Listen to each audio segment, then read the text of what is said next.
अब सभी को जय मसीह और आज हम पढ़ेंगे प्रेरितों के काम उसके 12 अध्याय की 1 आयत से पढ़ेंगे।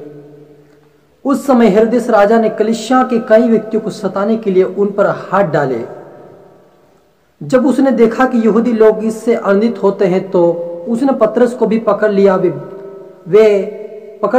वे दिन अखमीरी के रोटी के दिन थे। उसने उसे पकड़ के बंदी घर में डाल दिया और 4-4 सिपाहियों के 4 पहरों में रख दिया, इस विचार से कि फंसे के बाद उसे लोगों के सामने लाए।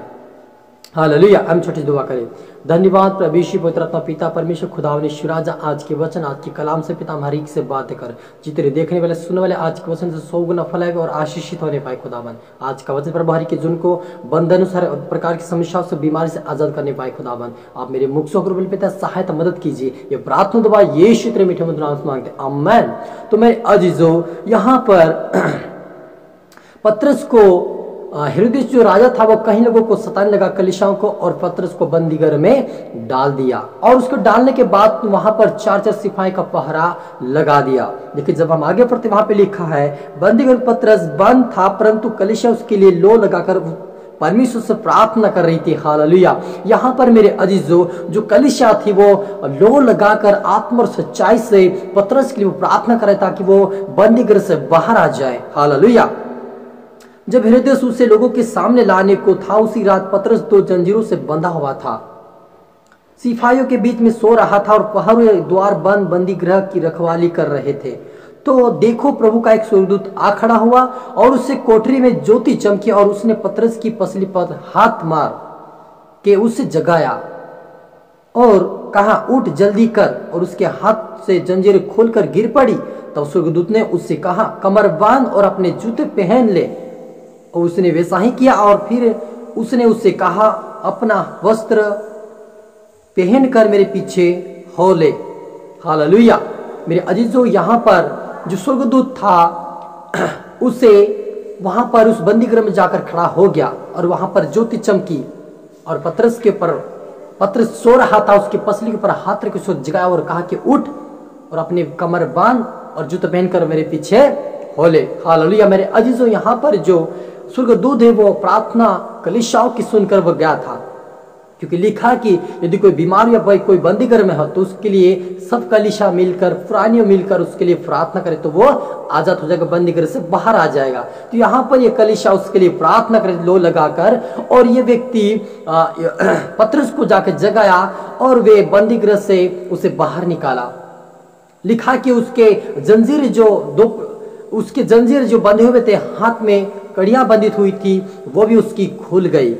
हालेलुया। मेरे अजीजों, यदि आज कोई परमेश्वर का दास बंदीगृह में, कोई बीमार में, कोई तकलीफ में है तो आप उसके लिए प्रार्थना करें, कलीसिया मिलकर उसके लिए प्रार्थना करें, वो जरूर आजाद होंगे। चाहे कोई सी बीमारी, चाहे कोई सी बंधन क्यों नहीं, कोई जेल की सलाखों के पीछे क्यों ना होगा, लेकिन वो जंजीरें खोलेगी यीशु मसीह के नाम से। हालेलुया। क्योंकि वचन में लिखा कि विश्वास करने वाले के लिए सब कुछ हो सकता है। यदि आप विश्वास करते हैं तो प्रभु आपके लिए एक दूत को भेजकर आपको हर एक बंधनों से, हर प्रकार की जंजीरों से आपको आजाद करेगा, क्योंकि विश्वास करने वाले सब कुछ हो सकता है। और हमें प्रतीति करना कि मेरे लिए हो जाएगा। आपका काम सोचा हुआ, आपका काम बिगड़ा हुआ, आपका काम बंद पड़ा हुआ, आपके रास्ते बंद पड़े, आज यीशु मसीह के नाम इस वचन से खोलेंगे। आप विश्वास करें। हालेलुया। जब ये प्रभु यीशु मसीह अपने दूतों को भेजकर जब पतरस को छुड़ा सकता है, बंदीगृह से बाहर ला सकता है, तो आपको क्यों नहीं छुड़ाएगा? आपको बंधन से क्यों नहीं बाहर लाएगा? आपको क्योंकि हर बीमारी से क्यों नहीं आजाद करेगा? आपको विश्वास करें मेरे जो, क्योंकि विश्वास ही सब कुछ है। कि यीशु मसीह का क्या है? आशा, विश्वास, धीरज रखो। ये 3 चीजें मैं बार बार क्यों दोहराता हूं? ये 3 चीजें हमारे लिए महत्वपूर्ण है, ताकि हम प्रभु यीशु मसीह के वचन के ऊपर विश्वास और प्रभु यीशु पर आशा रखे और हमारा धीरज धरना हमारे लिए अच्छा प्रतिफल है मेरे जीजो। क्योंकि जो कोई धीरज धरेगा, यीशु ने कहा जो अंत तक धीरज धरेगा उसी का उद्धार होगा। यानी हमें धीरज धरना है। कोई भी काम है हमें उतावली से नहीं करना है, क्योंकि लिखा कि जल्दी का काम शैतान का होता है। या हमें जल्दी नहीं करना, हमें प्रार्थना के साथ काम को शुरू करना है। जब भी हमें प्रार्थना करना है, जब भी हमें कार्य करना, प्रार्थना के साथ शुरुआत करना है। कहीं भी जाना, कहीं भी आना जाना हो, प्रार्थना के साथ जाइए, प्रार्थना के साथ आइए, तो आपको प्रभु जरूर सफलता करेगा। चाहे कोई सी परिस्थिति क्यों आपकी जिंदगी में, वो सफलता जरूर आपको मिलेगी। तो आए हम प्रार्थना करें। ओ रूहाना रबा सीखे रे बे बे बे holy mighty in the name of Jesus. मेरे सुनाओ कि यहोवा, सुनाओ कि यहोवा रफा, यहोवा शालोम खुदावन, आज के वचन, आज के कलाम से जितने बंधन से पड़े हैं, जितने बंधन में बंधे हुए शैतान के हाथ में पड़े, यीशु में बाहर आए, यीशु में बाहर आए। जेल की सलाखों से बच्चे बाहर आए, जेल में से पिता हर एक लोग बाहर आए, यीशु के नाम से आजाद होने पाए, हर बीमारी से आजाद हो जाए, हर प्रकार की लालतों से आजाद हो, गरीबी कंगालपन के पिता परमेश्वर बंधनों से आजाद हो जाए, बीमारी के बंधन से आजाद हो जाए। यीशु के नाम में हर बंधन टूटे, आजाद की घोषणा करते हैं। In the name of Jesus. ओ रूहाना रबा सीखे रे बेबे रूहाला सांतो साहमल रिहा दनबा। यीशु के नाम से बंधन टूटे, आजाद की घोषणा के जितने देखने वाले सुनने वाले, इनके परिवार एक एक आजाद होने पाए, हर बीमारी से आजाद होने पाए, जेल की सलाखों से बाहर आए, हर बंधन से बाहर आए, शैतान के हाथों से बाहर आए।